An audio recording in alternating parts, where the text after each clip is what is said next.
منا کی وادی کے اندر کائنات کا ایک انوکھا باب رقم ہوتا ہے. یہ بھی امتحان حضرت ابراہیم خلیل اللہ کا. اس خاندان نے قدم قدم پہ امتحان دیے. پہلے اولاد نہیں ہے، یہ صدمہ سہا. پھر اولاد ہوئی تو کہا وادی غیر ذی زرع میں چھوڑا. اللہ کا حکم مانا اور وہیں اپنی اولاد کو اور اپنی زوجہ کو چھوڑ چلے آئے. فلسطین میں آ کے آباد ہو گئے. فلما بلغ ماہ السعی، قرآن بتاتا جب وہ چلنے کے قابل ہوئے. ایک روایت میں 7 سال 8 سال یا 9 سال عمر، بعض نے بلغہ سے بلوغت کی عمر مراد لی ہے. اب حکم ہوتا ہے جاؤ ملاؤ. لیکن یار میں جدہ گیا تو وہاں ایک دوست کے ہاں ٹھہرا، تو اس گھر کے اندر کھلونوں کی بوریاں تھیں. تو میں نے اس کو کہا کہ آپ یہ کوئی کاروبار کرتے ہیں؟ تو اس کا دوست بھی تھا ساتھ، تو وہ مسکرا کے کہنے لگا کہ یہ کاروبار نہیں کرتا، بڑی دیر کے بعد اللہ نے اس کو بیٹا دیا ہے. تو اب یہ پاکستان جا رہا ہے، تو جب بھی بازار جاتا ہے 10-20 کھلونے خرید لاتا ہے. تو یہ کتنی بوریاں کھلونوں کی بھر گئی ہیں، تو یہ بک کروائے گا، ایسے تو نہیں اتنے جا سکتے. تو یار اتنے عرصے کے بعد بیٹا ہوا اور باپ ملنے جا رہا ہے تو اس نے کھلونے جمع کیے. لیکن یہ کیسا باپ ہے جس کو حکم ہوتا ہے اتنے طویل عرصے کے بعد بیٹے کو ملنے جا رہے ہو، ایک چھری لے لو، ایک رسی لے لو. یار ان کے نام باقی ہیں تو یوں ہی باقی نہیں ہیں. امتحان کتنے بڑے تھے. کہا جاؤ، لیکن ہاتھ میں رسی لے جاؤ، ہاتھ میں چھری لے جاؤ. حضرت خلیل اللہ پہنچتے ہیں، اپنی زوجہ سے ملے اور کہا بیٹے کو تیار کر دو، دوست کی دعوت پہ جانا ہے. مانگ سجا دی جاتی ہے، بیٹے کو نئے کپڑے پہنا دیے جاتے ہیں. اللہ اکبر. بیٹے کو لے کر نکلے. یار بیٹا ان فوان شباب میں ہو، چڑھتی جوانی ہو، تو باپ دیکھ کر کے کتنا خوش ہوتا ہے. اور پھر اس کا بیٹا بھی اکلوتا ہو، اور بیٹا بھی بڑھاپے کا سہارا ہو، عصائے پیری ہو، رب سے مانگ مانگ کے لیا ہو. اور پھر بیٹا بھی وہ جس کی پیشانی میں محمد کا نور چمک رہا ہے. ایسا بیٹا تو چہرے کی بلائیں لینے کو جی چاہتا ہے. لیکن حضرت خلیل اللہ اللہ کے حکم پہ اس بیٹے کو ذبح کرنے کے لیے ہاتھ میں چھری اور رسی دبائے منا کی وادی کی طرف بڑھ رہے ہیں. شیطان نے سمجھا کہ اس سے نازک مرحلہ اس خاندان پہ نہیں آ سکتا. حضرت حاجرہ کے پاس پہنچا. پتہ ہے شہزادے کدھر گئے ہیں؟ کہا ان کے باپ لے گئے ہیں دوست سے ملاقات کروانے کے لیے. کہا نہیں، وہ ان کو ذبح کرنا چاہتے ہیں. کہا سوچ کے بات کر، وہ باپ ہے ذبح کرے گا؟ کبھی باپ بھی بیٹے کو ذبح کرتا ہے اور بے قصور ذبح کرے گا؟ میں جانتی ہوں کتنی آہ سحرگاہی کا نتیجہ ہے وہ بیٹا. اللہ سے کتنی رو رو کے دعائیں مانگی اور وہ فرزند ملا. کہا وہ اللہ کا حکم سمجھتے ہیں. تو حضرت حاجرہ نے کہا ظالم تو کہیں شیطان تو نہیں؟ اگر رب کا حکم ہے میری گود میں ایک اسماعیل ہے، کاش 1000 اسماعیل ہوتا، راہ خدا میں قربان کر دیتی. اسماعیل علیہ السلام کے پاس شیطان پہنچ رہا. اسماعیل پتہ ہے تیرے باپ تمہیں کدھر لے جا رہے ہیں؟ کہا کہ کدھر؟ کہا کہ وہ ذبح کرنے لے جا رہے ہیں. کہا تم سوچ کے بات کرو. ان کی آنکھوں کی چمک نہیں دیکھی؟ میری طرف دیکھتے ہیں تو لگتا ہے کہ ان کی آنکھوں سے شہد ٹپکتا ہے، اور وہ مجھے ذبح کر دیں گے. کہا اللہ کا حکم سمجھتے ہیں. کہا اچھا. کہا ہاں. کہا اسماعیل کے وجود میں ایک جان ہے، کاش میرے ایک ایک بال میں جان ہوتی اور راہ خدا میں قربان کر دیتا. ابراہیم علیہ السلام کے پاس شیطان پہنچ کے بولتا ہے ابراہیم اللہ کو راضی کرنے کے اور تھوڑے طریقے ہیں، ضرور بیٹے کو ذبح کرنا ہے. تو وہ بھی کنکر اٹھا کے مارتے ہیں اور شیطان کو راستے سے ہٹا کے منزل کی طرف بڑھتے ہیں. قرآن نے وہ سارا منظر بیان کیا ہے. فلما بلغ ماہ السعی، باپ بیٹے کے پاس آیا اور کہا بیٹا میں نے خواب دیکھا ہے کہ میں تجھے ذبح کر رہا ہوں. فانظر ماذا تری، بتا تیری رائے کیا ہے. بیٹے پر سختہ طاری ہو جاتا، آنکھیں پھٹی کی پھٹی رہ جاتی. باپ کیا بول رہا ہے؟ لیکن یہ فیضان نظر تھا یا کہ مکتب کی کرامت تھی. سکھائے کس نے اسماعیل کو آداب فرزند. اللہ اکبر. فرزند ہو تو اسماعیل ذبیح اللہ جیسا. فانظر ماذا تری، بتا تیری رائے کیا ہے. بیٹا خاموشی اختیار کر لیتا. السکوت من الرضا، تو سکوت بھی رضا سے ہے، اس کی خاموشی بھی رضا مانی جاتی. اور جب اس طرح کی سراسیمگی کی کیفیت ہو تو خاموشی ہی رضا ہوتی ہے. بیٹا کہتا ٹھیک ہے آپ ذبح کر لیجئے. یہ بھی امتثال امر ہوتا، لیکن بیٹے نے 2 قدم بڑھ کے بات کی. بیٹے نے کہا یا ابا تفعل ما تؤمر ستجدنی انشاء اللہ من الصابرین. ابا جان ذبح کیا ہے، جو کرنا ہے کیجئے. یہ نہیں کہا یا ابا تذبح، ہاں ابا جی ذبح کر لیجئے. ذبح کا جواب ذبح سے نہیں دیا، بلکہ کہا یا ابا تفعل، اے ابا جان کیجئے، ما تؤمر جو بھی حکم ہو. ذبح کیا، جو بھی کرنا ہے کیجئے. رہی بات میری، یہ کام آسان تو نہیں، لیکن میرے اللہ نے چاہا تو صبر کر کے دکھاؤں گا. منا کی وادی ہے، باپ اور بیٹے دونوں نے طے کر لیا. باپ ذبح کرنے پہ راضی ہے، بیٹا ذبح ہونے پہ راضی ہے. یار اسلام من مانی کا نام نہیں ہے، اپنے خواہشات کو پورا کرنے کا نام اسلام نہیں ہے، اپنے آپ کو مالک کے سپرد کر دینے کا نام ایمان ہے. اس کا نام اسلام ہے. یہاں دیکھیے فلما اسلما، جب دونوں نے طے کر لیا، دونوں راضی ہو گئے. باپ ذبح کرنے پہ راضی ہو گیا، بیٹا ذبح ہونے پہ راضی ہو گیا. وَتَلَّهُ لِلْجَبِينِ، اور باپ نے بیٹے کو پیشانی کے بل لٹایا. قرآن نے وہ سارا منظر بیان کیا ہے. اس پر مفسرین کے 2 قول ہیں.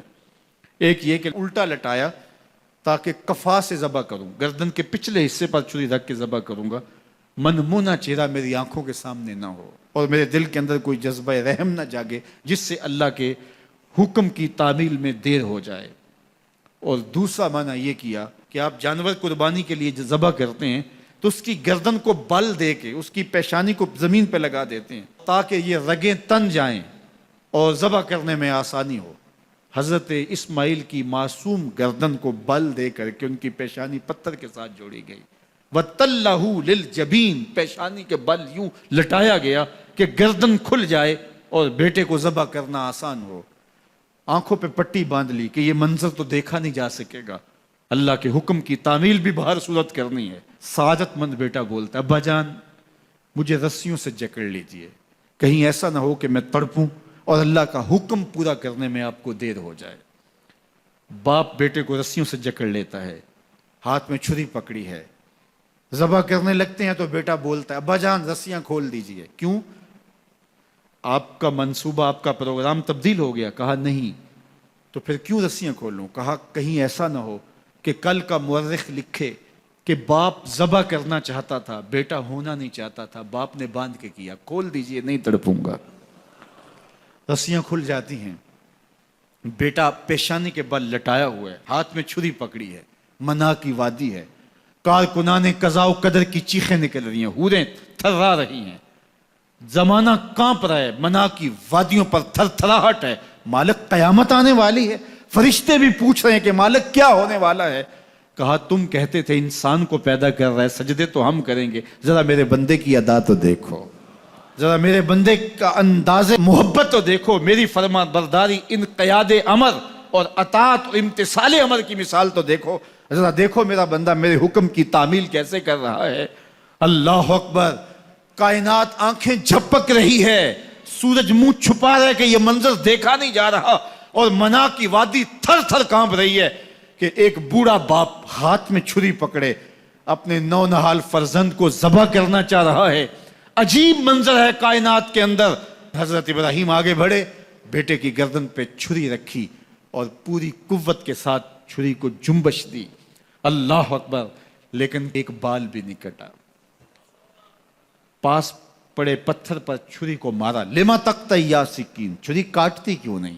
تو چھری نے آواز دیا الخلیل یامرنی والجلیل ینہانی، خلیل مجھے کاٹنے کا کہتا ہے، رب جلیل کہتا ہے خبردار ایک بال بھی کاٹا.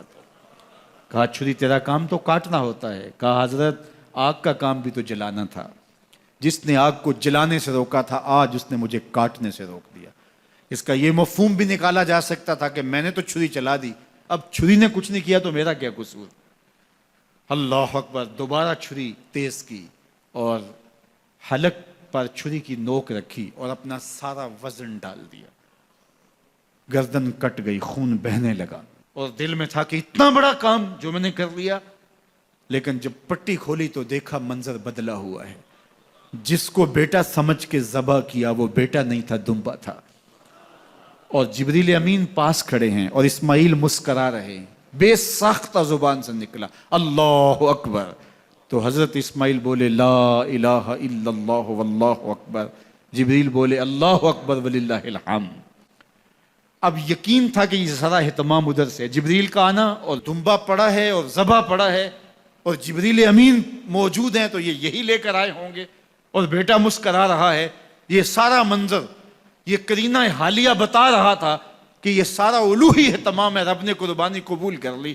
لیکن صرف اتنا ہی نہیں ہوا کہ یہ قرینہ حالیہ آپ کو یقین دلاتا، بلکہ منا کی وادی چمکنے لگی اور وہی کے اجالوں سے پوری وادی روشن ہو گئی، اور آواز آنے لگی وَنَادَيْنَاهُ يَا إِبْرَاهِيمُ قَدْ صَدَّقْتَ الرُّؤْيَا إِنَّا كَذَلِكَ نَجْزِي الْمُحْسِنِينَ۔ یہ منظر دیکھا تو ابراہیم ابھی کوئی سوال کرتے، کسی سے پوچھتے کہ یہ کیا ہوا، اتنے میں وہی نازل ہوئی، اے ابراہیم تو نے واقعی خواب پورا کر دکھایا، اِنَّا كَذَلِكَ نَجْزِي الْمُحْسِنِينَ، ہم اپنے بندوں کو یوں ہی صلہ دیا کرتے ہیں۔ تیرے بیٹے کو ذبح نہیں کروانا تھا تیرے ہاتھوں سے، ہم نے تیرا امتحان لینا تھا، بس ابراہیم تیرا امتحان پورا ہو گیا۔